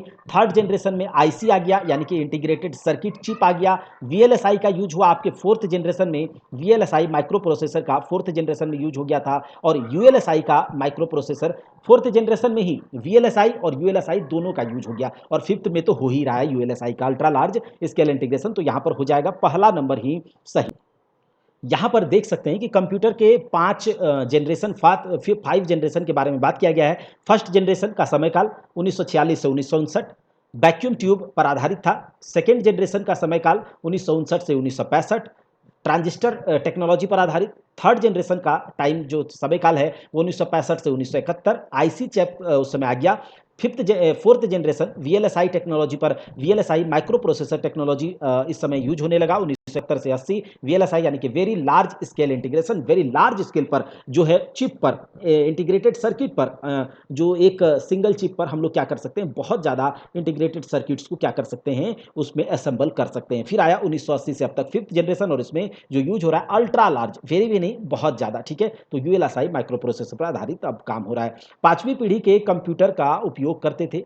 पांचवी पीढ़ी के कंप्यूटर क्या उपयोग करते थे, तो पांचवी पीढ़ी के कंप्यूटर जो है ये वैक्यूम ट्यूब का यूज करते हैं, नहीं। निर्वात ट्यूब, वैक्यूम ट्यूब। ट्रांजिस्टर का, नहीं। ठीक है, समाकलित सर्किट यानी कि आईसीज का यूज करते हैं केवल, नहीं। ये जो है आर्टिफिशियल इंटेलिजेंस टेक्नोलॉजी का यूज इसमें होता है फिफ्थ जनरेशन में। ठीक है, फिफ्थ जनरेशन में। चलिए आगे बात कर लेते हैं। एनियक जो है इसकी खोज कब हुई थी, एनियक जो है इसकी खोज हुई थी फर्स्ट जनरेशन में। एनियक का फुल फॉर्म भी आपसे पूछ लिया जाएगा, आपको याद रखना होगा। एनियक का फुल फॉर्म होता है इलेक्ट्रॉनिक न्यूमेरिकल इलेक्ट्रॉनिक, याद कीजिए, electronic numerical and calculator, electronic numerical and calculator. तो जो पहला जनरेशन का जो कंप्यूटर्स वगैरह आया था वो कैलकुलेटर का ही केवल काम करता था, छोटे छोटे जैसे 2+2 4 को जोड़ने में ही बहुत देर लगा देता था। इसके बारे में आप ध्यान से सुनिएगा, कभी फर्स्ट जनरेशन की के टॉपिक वीडियो को देख लीजिएगा, वैसे हो जाएगा। लेकिन यहाँ से आप याद रख सकते हैं कि फर्स्ट जनरेशन का कंप्यूटर था ENIAC और इसका खोज किया गया था फर्स्ट जनरेशन वाले कंप्यूटर के समय, electronic numerical and calculator, electronic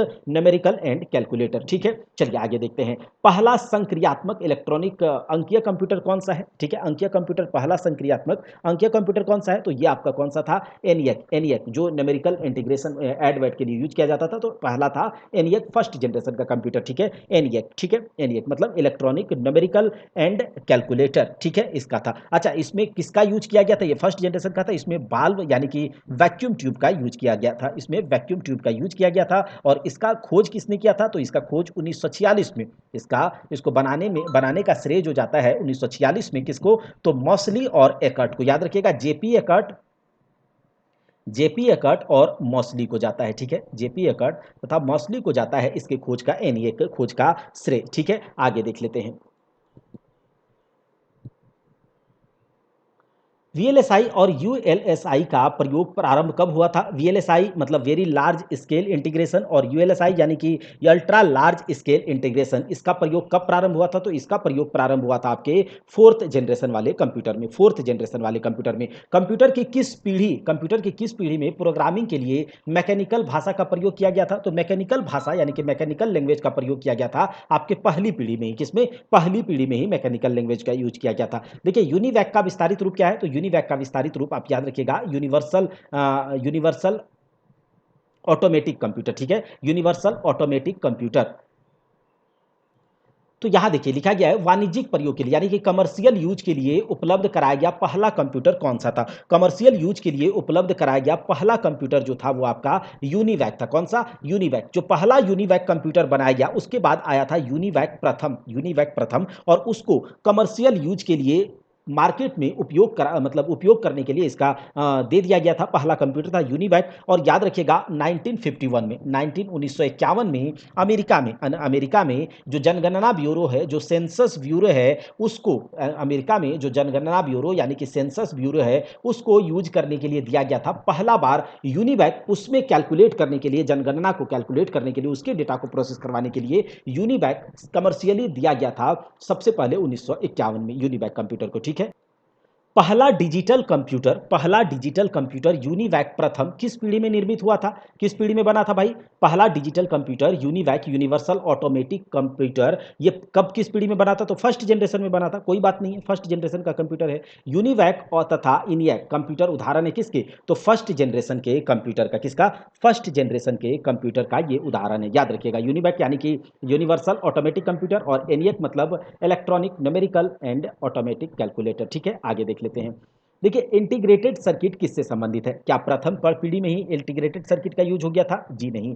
क्या सेकेंड जनरेशन में प्रथम पीढ़ी में, याद रखिएगा, प्रथम पीढ़ी में वैक्यूम ट्यूब्स का यूज हुआ था, सेकेंड जनरेशन में ट्रांजिस्टर का, फोर्थ जनरेशन में आपका VLSI ULSI दोनों यूज हो गया, थर्ड जनरेशन में IC यानी कि इंटीग्रेटेड सर्किट का चिप का यूज हुआ था। ठीक है, अब देखिए कहा जा रहा है कि 82 में किस पीढ़ी के कंप्यूटर माइक्रो प्रोसेसर तकनीक, यानी कि जो माइक्रो प्रोसेसर अभी यूज हो रहा है कंप्यूटर्स में, जो माइक्रो प्रोसेसर आप देख रहे हैं, इस जो CPU हम लोग कह सकते हैं। ठीक है, हमारे कंप्यूटर, हमारे लैपटॉप में जो CPU है वो क्या है? माइक्रो प्रोसेसर है। ठीक है, वही प्रोसेस करवाता है, सारे प्रोसेस को वही प्रोसेस करवाता है। तो माइक्रो प्रोसेसर टेक्नोलॉजी का विकसित किस पीढ़ी के कंप्यूटर में कर दिया गया था? तो ये चौथी पीढ़ी के जनरेशन, चौथी पीढ़ी के कंप्यूटर्स में, यानी कि ULSI VLSI का जब प्रयोग होने लगा तब जाकर के माइक्रो प्रोसेसर का यूज हो गया था। ठीक है, चौथी पीढ़ी के कंप्यूटरों के निर्माण में क्या प्रयोग किया गया था? तो चौथी पीढ़ी के कंप्यूटरों के निर्माण में प्रयोग किया गया था सूक्ष्म संधारित्र यानी कि माइक्रो प्रोसेसर का। किसका? माइक्रो प्रोसेसर का। उस समय जो टेक्नोलॉजी यूज हुआ था ULSI तथा VLSI दोनों। ठीक है, अब कहते हैं ऑटोमेटिक कैलकुलेटर किस पीढ़ी यानी कि जनरेशन का उदाहरण है? तो ऑटोमेटिक कैलकुलेटर जो है ये फर्स्ट जनरेशन। तो सबसे पहले कैलकुलेटर्स वगैरह ही यूज हुए थे, बनाया गया था एबेकस, उससे पहले था, उसके बाद आया था एनालिटिकल इंजन। तो ये सब क्या है? कैलकुलेटर टाइप से केवल कैलकुलेट करने का काम करता था। तो ऑटोमेटिक कैलकुलेटर कंपैरेटर, एनईएक, एडवैक, ये सब क्या है पहले जनरेशन का है, ठीक है। IBM 7094, IBM 7094, IBM सीरीज का 7094 तथा 1620 ये सेकेंड जनरेशन, जब ट्रांजिस्टर टेक्नोलॉजी, ट्रांजिस्टर यूज हो रहा था उस समय सेकेंड जनरेशन में IBM 7094 और IBM 1620 ये सब कंप्यूटर्स उदाहरण है सेकेंड जनरेशन के। फर्स्ट जनरेशन के इनएक हो गया, इडवैक हो गया, यूनिवैक हो गया, यूनिवैक फर्स्ट हो गया फर्स्ट जनरेशन। सेकेंड जनरेशन में याद रखिएगा IBM 7094, IBM 1620 ये सब सेकेंड जनरेशन के कंप्यूटर का उदाहरण है। अच्छा, ऑपरेटिंग सिस्टम का इस्तेमाल कब होना शुरू हो गया? ऑपरेटिंग सिस्टम का इस्तेमाल सेकेंड जनरेशन में होना शुरू हो गया था। ऑपरेटिंग सिस्टम क्या होता है? तो एक प्रोग्राम्ड सॉफ्टवेयर होता है, प्रोग्राम करके जो हम लोग यूज करते हैं, हम लोग ऑपरेटिंग सिस्टम को भी पढ़ा है अच्छे से, ठीक है, आप देखिएगा। चलिए अब देखते हैं ऑनलाइन सिस्टम का विकास, जो अभी आप लोग ऑनलाइन, हम लोग ऑनलाइन पढ़ रहे हैं या फिर ऑनलाइन पेमेंट करते हैं या फिर जो भी ऑनलाइन सिस्टम, इंटरनेट का विकास कब हुआ था, डेवलपमेंट कब हुआ था? थर्ड जनरेशन में। थर्ड जनरेशन में ऑनलाइन सिस्टम का विकास हो गया था, ठीक है। अब यहां पर कहा जा रहा है कि बताइए कंप्यूटर की शक्ति यानी कि कंप्यूटर का पावर किससे मापा जाता है? तो उसके वर्ड लेंथ से। वर्ड लेंथ यानी कि कितने बीट को ये क्या करता है, प्रोसेस करवाता है एक सेकेंड में, कितने बीट डिजिट को ये प्रोसेस करवाता है एक सेकेंड में। जैसा कि आप जानते हैं कंप्यूटर बाइनरी डिजिट में काम करता है, 101010, तो 10 एक बीट होता है। कितने बीट को ये एक समय में एक सेकेंड में कितने बीट को प्रोसेस करवाता है कोई कंप्यूटर, वो उसका वर्ड लेंथ कहलाता है। अगर 8 बीट को प्रोसेस करवाए तो वो उसका कहलाएगा, 8 बीट का वर्ड लेंथ है इसका, ठीक है। यानी 16 बीट को अगर प्रोसेस करवाए एक सेकेंड में तो 16 बीट का प्रोसेस वर्ड लेंथ है। अगर 32 बीट को प्रोसेस करवाए तो 30 बीट वर्ड लेंथ है, और 64 करवाए 64। तो जैसे जैसे बढ़ते जाएगा वैसे उसका कंप्यूटर की शक्ति वर्ड लेंथ में मापा जाता है, याद रखिएगा। उच्च क्षमता यानी कि हाई कैपेसिटी वाला माइक्रो प्रोसेसर कौन सा है? हाई प्रोसेसर तो कौन सा है? तो देखिए पेंटियम प्रो, ये सारे के सारे माइक्रो प्रोसेसर्स हैं। पेंटियम 2, पेंटियम 3, पेंटियम 2, ये सारे के सारे हाई कैपेसिटी वाले माइक्रो प्रोसेसर्स हैं। देखिए डेटाबेस मैनेजमेंट सिस्टम में डेटा की सामग्री, जो डेटा होता है, जैसे कि हमारे पास जो इंफॉर्मेशंस होते हैं, जो हमारे पास डेटा होते हैं, चाहे कोई भी आप किसी कंपनी में काम करते हो तो आपका क्या होता है, कंपनी के पास आपका सारा डिटेल्स, आपका सारा इंफॉर्मेशन कंपनी के डेटाबेस में सेव रहता है। जैसे ही आप रिजाइन करते हैं या फिर आप सैलरी मांगते हैं तो क्या होता है, आपके जैसे ही आपका कोई कोड होता होगा वो अपने डेटाबेस में डालेगा, तो आप कितना पैसा लिए हैं, आपको कितना पैसा चाहिए, सब कुछ निकल जाता है। मतलब इंफॉर्मेशन, वो डेटाबेस मैनेजमेंट एक सिस्टम होता है जो कि कंप्यूटर के सेंट्रल इंडस्ट्री के सेंटर में रखा होता है, और सारे के सारे जो सिस्टम्स होते हैं वो उस सिस्टम से, वो उस मेन कंप्यूटर से, मेन फ्रेम कंप्यूटर से जुड़ा होता है और उससे डाटा को एक्सेस करते रहता है। तो वो होता है डेटाबेस मैनेजमेंट सिस्टम। और इस डेटा की सामग्री को किसके द्वारा परिभाषित की जाती है? तो याद रखिएगा मेटा डेटा के द्वारा। किसके द्वारा? मेटा डेटा के द्वारा। तो डेटाबेस मैनेजमेंट सिस्टम क्या होता है, इसके बारे में हमने अभी तुरंत कंप्यूटर सॉफ्टवेयर में पढ़ा था कि डेटाबेस मैनेजमेंट सिस्टम एक सॉफ्टवेयर का ही उदाहरण है। क्या है? सॉफ्टवेयर का ही उदाहरण। चलिए आगे देखते हैं। किसी कारोबार, कोई भी कारोबार है, व्यापार है, उसमें ग्राहक का कि कोई ग्राहक मेरा कस्टमर का सारा डिटेल्स, उस अगर कोई इंडस्ट्री है तो उसके सामानों का सारा डिटेल्स, उसका क्वालिटी का डिटेल्स, उसका क्वांटिटी का डिटेल्स, सारे इन्वेंट्री का डिटेल्स, पेरोल रिकॉर्ड्स कि कितने काम किया, कितना सैलरी लेगा, कितना घंटा चला, तो ये सारा का सारा डाटा जो है, ये सारा का सारा डाटा किसमें, मतलब किसमें स्टोर किए जा सकते हैं? तो ये सारे के सारे डेटा को डेटाबेस में स्टोर किया जा सकता है। सारे के सारे डेटा को, जैसे बैंक है तो बैंक में अब कौन सा ग्राहक कितना उसके पास लोन है या किसका कितना पैसा है, ये कैसे मुखस्ती तो नहीं हो सकता है, पेपर वर्क में बहुत दिक्कत होगा। तो उसके लिए क्या होता है, सारे के सारे डिटेल्स को एक डेटाबेस में, मैनेजमेंट सिस्टम में डाला जाता है। जैसे ही कोई आदमी उसके सामने खड़ा होता है, उससे रिलेटेड एक पर्टिकुलर कोड को उस अपने सिस्टम में डालता है। सिस्टम क्या करता है, एक्सेस करता है डेटाबेस एक सेंट्रल यूनिट को, वहां से एक्सेस करता है टर्मिनल्स के थ्रू, और फिर उसका निकल जाता है। तो ये डेटा जो स्टोर होता है डेटाबेस में स्टोर होता है। कहां पर? डेटाबेस में स्टोर होता है। अब देखते हैं आगे कि डेटा रूपांतरण यानी कि जो डेटा ट्रांसफर है उसके लिए उसके साथ क्या सच नहीं है। ठीक है, तो यहां पर क्या है, एक संस्करण यानी कि कोई वर्जन है, एक वर्जन से दूसरे वर्जन में अगर कुछ, जैसे कि आपका मोबाइल है तो कहता है ना कि अपग्रेड कीजिए अपने मोबाइल के सॉफ्टवेयर को। तो सॉफ्टवेयर का अपग्रेडेशन या फिर उसके वर्जन से, एक वर्जन से दूसरे वर्जन में अपग्रेड करना डेटा रूपांतरण के लिए ठीक है, ये ठीक है, सही बात है। एक लेगेसी सिस्टम, देखिए लेगेसी सिस्टम क्या होता है, बहुत मतलब पुराना जो सॉफ्टवेयर का सिस्टम या हार्डवेयर का सिस्टम, वो लेगेसी सिस्टम होता है। तो उस लेगेसी सिस्टम से डेटा को लेना, ये भी ठीक ठाक है। ठीक है, ये भी, इससे भी ये डेटा रूपांतरण ठीक है। अगर यहाँ पर है कि किसी और मॉड्यूल से डेटा अगर हम ले रहे हैं तो ये डेटा रूपांतरण के अंदर नहीं आता है, तो यहाँ पर हो जाएगा अन्य मॉड्यूल से डेटा प्राप्त करना डेटा रूपांतरण में नहीं आता है। ठीक है, आगे देख लेते हैं। स्टोर्ड प्रोग्राम की अवधारणा, स्टोर्ड प्रोग्राम की अवधारणा किसने शुरू की? तो स्टोर्ड प्रोग्राम की अवधारणा जो शुरू की थी, याद रखिएगा, जॉन वॉन न्यूमैन ने। किसने? जॉन वॉन न्यूमैन ने स्टोर्ड प्रोग्राम की अवधारणा 1940 में, याद रखिएगा 1940 के दशक में computer scientist John von Neumann ने स्टोर्ड प्रोग्राम, संग्रहित प्रोग्राम, जो हम अभी प्रोग्राम स्टोर करके रखते हैं, पहले क्या होता था, काम कीजिए काम खत्म, ठीक है, लेकिन अब क्या है, कुछ इंस्ट्रक्शन को स्टोर करके आप रख सकते हैं उसमें, उसके रोम में, और फिर वो हमेशा वही काम करते रहेगा, आप जो इसको इंस्ट्रक्शन देते हैं। तो इसकी शुरुआत किसने की? जॉन वॉन न्यूमैन ने 1940 के दशक में। किसमें? जॉन वॉन न्यूमैन ने 1940 के दशक में। यदि किसी मौजूदा डॉक्यूमेंट को, कोई भी जैसे डॉक्यूमेंट है आपके पास और उसको किसी दूसरे के नाम से सेव करना हो, तो आपको क्या करना होगा? बस आपको क्या करना होता है, सेव एज कमांड का यूज करना होता है। जाते हैं आप वहां पर क्लिक करते हैं, सेव एज करते हैं, फिर दूसरे नाम से आपका सेव हो जाता है, तो सेव एज कमांड का यूज करके आप उस डेटा को सेव कर सकते हैं। यहां पर कहा जा रहा है कि कोई भी डेटा है, अब एक डेटा को एक स्थान से दूसरे स्थान तक पहुंचाना ही इंफॉर्मेशन कहलाता है। मान लिया कि अगर कोई बैंक है, अब बैंक में कोई एक कस्टमर आया, इसका जो भी डिटेल्स है एक डेटाबेस में स्टोर्ड है। अब इस डेटाबेस से इससे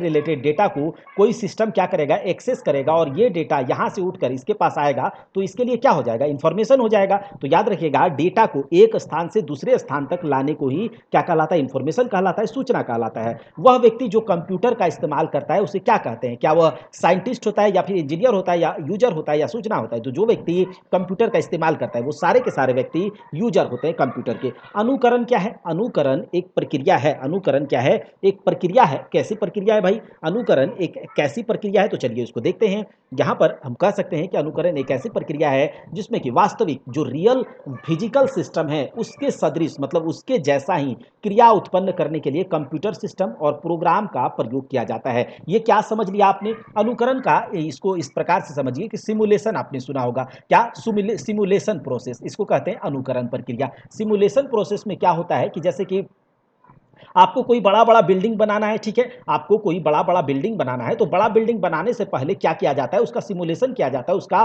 प्रोटोटाइप बनाया जाता है, उसका छोटा सा उसका मॉडल तैयार किया जाता है। किसके द्वारा? उस एक छोटा सा मॉडल बनाया जाता है कंप्यूटर सिस्टम और प्रोग्राम के जैसा, रियल एकदम फिजिकल जैसा बनाना है, जैसा बिल्डिंग जैसा कॉलोनी यहां बनाना है, सेम उसी की तरह। आपने मूवी वगैरह में भी देखा होगा कि सामने एक 3D प्रिंटिंग रखा जाता है कि इसी प्रकार से वो कैसे तैयार किया जाता है। तो रियल के जैसा एक मॉडल तैयार किया जाता है, वो कहलाता है सिमुलेशन प्रोसेस। जैसे कि कोई मेडिकल फील्ड में, साइंटिफिक फील्ड में, या फिर किसी भी तरह का जैसे तूफान वगैरह आएगा तो तूफान को किस प्रकार से कम किया जाएगा या फिर कैसा प्रोसेस अपनाना चाहिए, तो उन सब के लिए एक मॉडल तैयार किया जाता है। किसके थ्रू? कंप्यूटर सिस्टम और प्रोग्राम के जैसा, एक रियल वर्ल्ड के जैसा यहाँ पर एक मॉडल तैयार किया जाता है, उसी को सिमुलेशन कहते हैं। तो याद रखिएगा, वास्तविक भौतिक सिस्टम के सदृश क्रियाएं उत्पन्न करने को ही कंप्यूटर सिस्टम और प्रोग्राम का यूज किया जाता है। किसके अंदर? अनुकरण प्रक्रिया के अंदर। किसके अंदर? अनुकरण प्रक्रिया के अंदर। अब देख लेते हैं आगे। स्कूल और कॉलेज में अभिलेख तैयार करने के लिए, स्कूल और कॉलेज में जो डेटा तैयार करने के लिए कौन से कंप्यूटर का यूज होता है? तो याद रखिएगा कि जनरल पर्पस कंप्यूटर ही यूज होता है, ठीक है, सामान्य उद्देश्य कंप्यूटर, जनरल पर्पस कंप्यूटर, ठीक है, स्पेसिफिक पर्पस कंप्यूटर इसमें यूज नहीं होता है, ठीक है, कि स्पेसिफिकली हम लोग किसी कोई डेटा वगैरह तैयार करना है तो उसके लिए कोई स्पेसिफिक पर्पस कंप्यूटर लेकर के आए, ठीक है, उसके लिए अलग आता है। जैसे अटेंडेंस हो गया स्पेसिफिक पर्पस, तो उसके लिए अलग सॉफ्टवेयर वगैरह होता है, तो वो चीज़ अलग है। लेकिन स्कूल कॉलेज में डेटा को, ये सब को तैयार करने के लिए स्पेसिफिक जनरल पर्पस कंप्यूटर को यूज किया जाता है, ठीक है। अब यहाँ पर देखिए लिखा हुआ है विशिष्ट उद्देश्य कंप्यूटर, यानी कि स्पेसिफिक पर्पज कंप्यूटर का उपयोग किया जाता है। किसमें? कृषि विज्ञान में, ठीक है, एग्रीकल्चर साइंस में इसका यूज किया जाता है। मौसम विज्ञान में, यानी कि वेदर फोरकास्टिंग वगैरह में स्पेसिफिक पर्पज कंप्यूटर का यूज किया जाता है। स्पेस टेक्नोलॉजी में, अंतरिक्ष विज्ञान में, इन सबों में स्पेसिफिक पर्पज कंप्यूटर का यूज किया जाता है, ठीक है। आगे देखते हैं कि निम्नलिखित में से कंप्यूटर की क्या विशेषताएं हैं। क्या विशेषताएं भाई? तो शुद्धता, यानी कि एक्यूरेसी, गति यानी कि स्पीड, कंप्यूटर के लिए हम क्या करते हैं, स्पीड हमने कंप्यूटर की जो कंप्यूटर का जो प्रॉपर्टी है उसके बारे में बात किया हुआ है, तो क्या हो जाएगा, शुद्धता यानी कि गति, एक्यूरेसी, शुद्धता यानी कि बोल सकते हैं उसका जो एक्यूरेसी है, ठीक है। कोई कंप्यूटर क्या है, कंप्यूटर का हम क्यों यूज करेंगे, एक्यूरेट रिजल्ट देगा जब ही तो कंप्यूटर की विशेषता एक तो एक्यूरेसी, शुद्धता को कहते हैं। दूसरा उसके स्पीड पर, अगर बहुत धीरे धीरे आपका कंप्यूटर काम करेगा तो आप काम ही नहीं करेंगे। तीसरा विश्वसनीयता, मतलब विश्वसनीयता का मतलब ये कह सकते हैं आप लोग कि उस पर आप विश्वास कर सकते हैं, किसी कंप्यूटर को एक तरह से कह सकते हैं रिलायबिलिटी, ठीक है। आगे देखिए,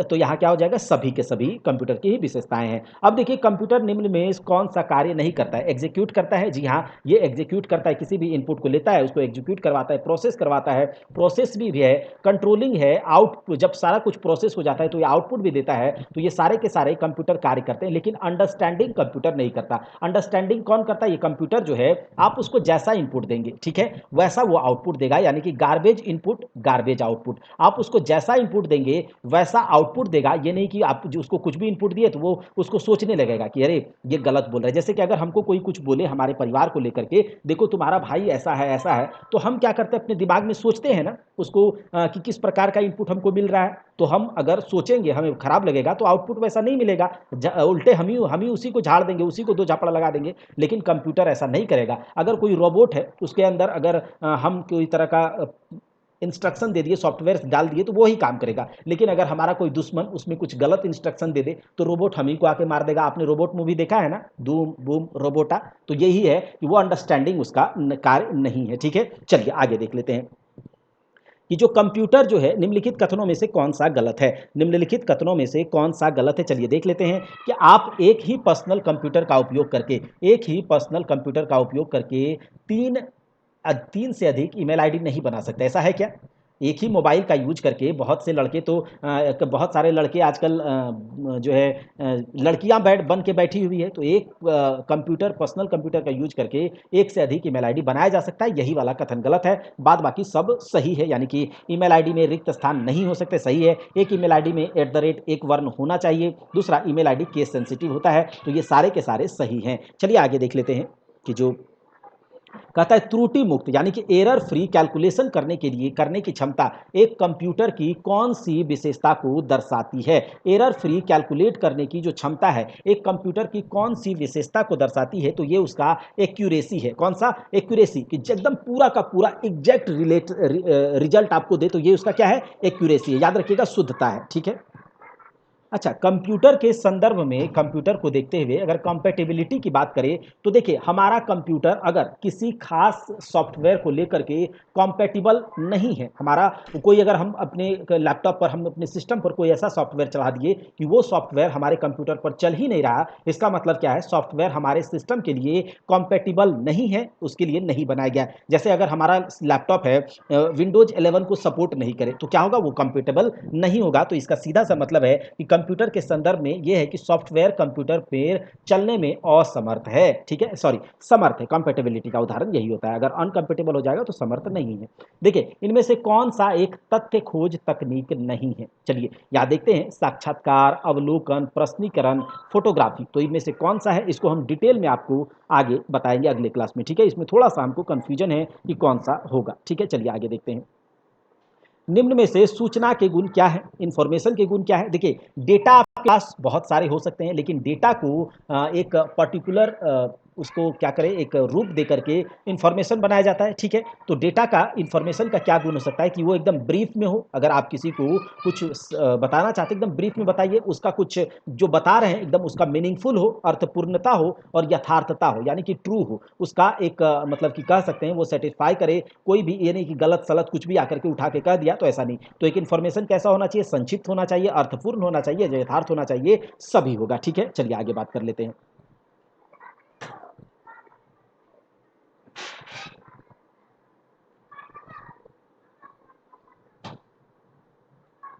किसी कार्य को अंजाम देते समय सीपीयू में बाधा डालने वाले सिग्नल। देखिए कोई कार्य हम लोग कर रहे हैं, कोई वर्क कर रहे हैं कंप्यूटर पर, कोई टास्क कर रहे हैं और सीपीयू में बाधा डालने वाले सिग्नल को, जो कार्य के प्रारंभ अथवा समाप्त होने का सिंबल है, वो क्या कहलाता है? तो वो कहलाता है आपका व्यवधान यानी कि इंटरप्ट। इंटरप्ट कमांड का जब यूज किया जाता है तो मान लिया कि कोई कंप्यूटर पर हम लोग टास्क कर रहे हैं और कोई और जरूरी टास्क को करना है, तो हम इंटरप्ट कमांड देंगे तो वो उस काम को रोक करके दूसरे जरूरी काम को करवाता है, तो इंटरप्ट कहलाता है। हम लोग इसके बाद का जो भी एमसीक्यूज है उसको अगले क्लास में करेंगे, आगे के क्लास में करेंगे और आप लोग तब तक इतना कीजिए। इसके बाद अगले क्लास में अगले सेशन में इसको कंटिन्यू करेंगे। जाने से पहले आप लोग को एक थोड़ा ज़रूरी सूचना देना है कि अगर आप जेएसएससी सीजीएल का फॉर्म भरे हैं और फॉर्म भर के आपने लैंग्वेज पेपर में खोरठा लिया है, तो खोरठा का सिलेबस बहुत बड़ा है और उतने बड़े सिलेबस को थोड़े से समय में अगर आपको समेटना है तो आप इस बैच से ज़रूर जुड़िएगा। और पहले 25 जून तक 299 रुपये की गुरु दक्षिणा आप लोग को गुरु दक्षिणा की राशि देनी थी, लेकिन ये बहुत सारे स्टूडेंट हैं जो कि कह रहे हैं कि इसको थोड़ा बढ़ाया जाए, तो 27 जून तक इसको किया गया। अब 27 जून तक 300 रुपये की गुरु दक्षिणा पे करके आप इस बैच से एनरोल हो सकते हैं और इसमें 300 रुपया में आपको उतना मिलेगा जितना आपको कहीं 2000 में भी नहीं मिलता है, यकीन मानिए। तो आपको इससे जरूर जुड़ना चाहिए। और अगर आप सपोर्ट करना चाहते हैं, अपने लैंग्वेज पेपर में कुछ भी लिया हो, अगर आपके कोई पड़ोसी दोस्त दोस्ताइन है, उसे भी आप इसे शेयर कर सकते हैं। तब तक के लिए मिलते हैं। जय हिंद, जय भारत।